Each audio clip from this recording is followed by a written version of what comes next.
Lindsay here, the Frugal Crafter. It's almost back to school time, and it actually is back to school time in some parts of the world. And I wanted to set my kids' year off right by making a little organized back to school homework box that they can take from room to room depending on where they want to do their homework. I've got one child that likes to sit at the kitchen table. I've got one child that likes to sit at the coffee table. I've got one child that likes to sit on her bed and do her homework. And this way, they can bring their supplies with them wherever they go. They don't have to stop and ask me where to find something. We can keep everything right here.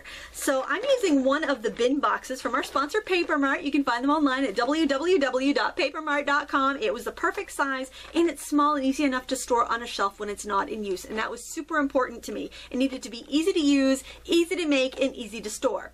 We're also using some of this lovely washi tape to make our box a little more durable, and some patterned scrapbook paper to make it look fun. Now let's go to the table and I'll show you how it's done. The first step to making my desk organizer for the kids was to decide what I wanted to have accessible for them. I knew I wanted plenty of pencils, pens, markers, highlighters, rubber bands, pencil sharpener. I like having a vinyl eraser because they work so much better on the kids' homework than the ones on the pencil, and I probably will put a few more of those in there. Glue sticks, glue, hole reinforcers, and scissors. So I figured if all of these are right here handy, they can go wherever the kids want to do their homework. I originally thought I would put them in a tray, like this old stationery tray, just set the box right in there. But then with all this extra space, once I saw what I really needed, I realized they were just going to fill this with stuff, and it was going to become cluttered, messy, and there wouldn't be as much space to store it. So I figured I would keep it compact and just work with one of these bin boxes from Paper Mart. I'm going to also use some scrapbook paper to decorate it. Since I have girls and a boy, I wanted to keep it fairly gender neutral, and I also went with red and black washi tape from Paper Mart. I'm going to use this hole punch to notch out my corners there, my ends, and make it look nice and neat. So to put the bin boxes together, I start by folding the sides and the ends, and then I pop out my dividers that are right here in the corner. This is so easy. You can do these in seconds once you get the hang of it, and I think these are really a fantastic product. They come in a pack of 50, I do believe, but there are lots of uses for them, so it's not too bad. Also discard all of these little tabs.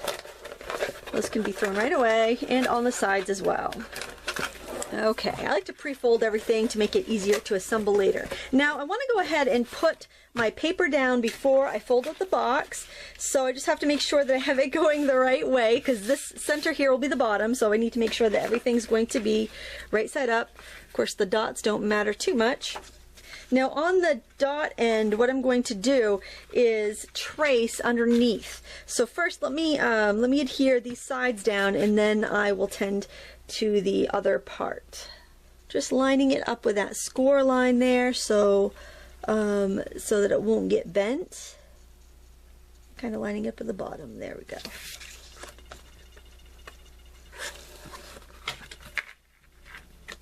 I'm going to trace that so that I know what to punch out and what to cut off. I'll go ahead and punch this and trim off the extra, and that should fit on my box perfectly. It's always better to cut your paper to begin with a little bit larger in case you need to do that. And we'll do the same thing on the other side. See, I'm just going to adhere that down.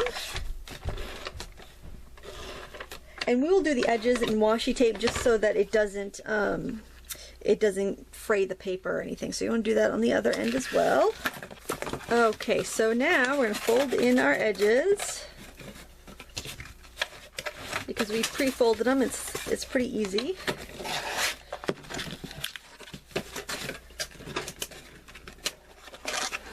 Just going to make sure that you get this folded down so it gets in those tabs down there. Now you could make one for each of your kids, but I know my kids don't tend to do their homework in their rooms. They like to wander around the house, and if I gave them each one of these to keep in their rooms, it would get tipped over and it would just be clutter. So I'm just going to have one and let them, share it. So I want to make these edges a little bit neat. Like I didn't cut that very straight, it seems like, or I didn't glue it on very straight. So I'm going to readjust that. And then I want to add some accents with washi tape, so I'm going to go along the top with this red.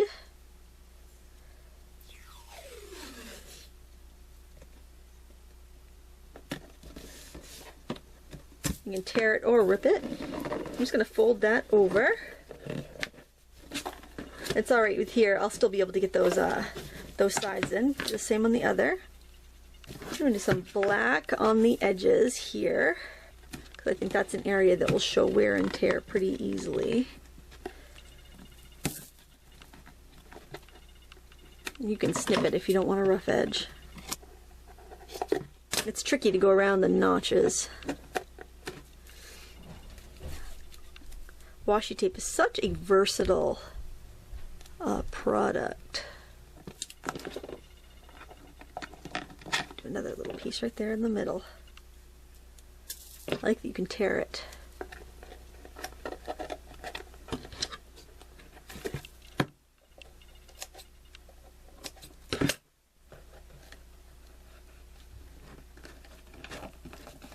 Alright, I would do the same thing on the other side as well to make it nice and sturdy. Okay, now we've got the edges covered. It's looking pretty slick. We're going to put our dividers in. So these are our dividers. Now what I'm going to do is I'm going to make one of these dividers extra dividey. I wanted to have a bigger kind of open area for things like paper clips and you know, elastic bands and things like that. So I want to keep this open so you know, you can fit your hand in there, you can rifle through, get what you need.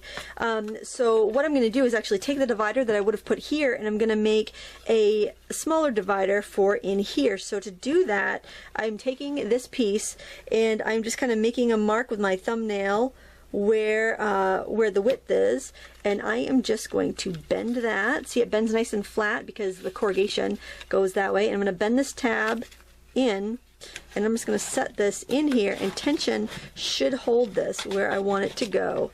Alright, and I'm just going to have it kind of in a little bit. You could put a little glue in it, but the thing I like about this is you can actually move it around if you do it like this. Or I could even like decide to divide this one up if I wanted to keep that so the tab, like, that's probably a pretty good idea. Could divide it here so that I don't obstruct my tabs there. Alright, so now let's fill it up because we've got it all pretty well organized. This is something you need in middle school, the little hole reinforcers. I'm going to put that in that center pocket, I think. I'm going to do glue and scissors here on the end. I just want to make sure everything's accessible and easy to get to. We go through so many pencils and I want to have them here because the kids have to have like 5 in their binder, and then we need to have some at home. And pens. They don't use pens too much in their homework, but it's handy to have when they need to permanently label something. I'm going to put the markers and highlighters here on the end. And then in the middle, where I have all these things that I just want them to be able to grab, actually I think I'll put the whole reinforcers here by the glue because I think that's going to tip over in that big one, and I don't want to have to deal with things tipping over. I'm going to put a pencil sharpener, a good eraser, because, you know, don't like those, they mark up the paper, and like 3 glue sticks. Not that I need 3 in there, but they do wear down pretty quick. Back to school time is a great time to stock up on all of this stuff. I'm going to throw elastics and paper clips and stuff like that right in there because it's not a big deal if you have a big space like that to rifle through to grab a couple. And the best thing is that when you go to put one away, they just got to pitch it in here, whether it's a rubber band or paper clip or whatever. The kids are not going to, my kids anyway, are not going to sort and organize and put things in little compartments. So I'm not even going to bother trying to organize it like that. So right in there, and there we have a fun back to school box that the kids will actually use and keep organized. Thank you so much for watching. If you like this tutorial, please check out our sponsor Papermart. You can find them online at www.papermart.com, where we make you look even better. Thank you so much for watching. Please give me a thumbs up and subscribe. Until next time, happy crafting.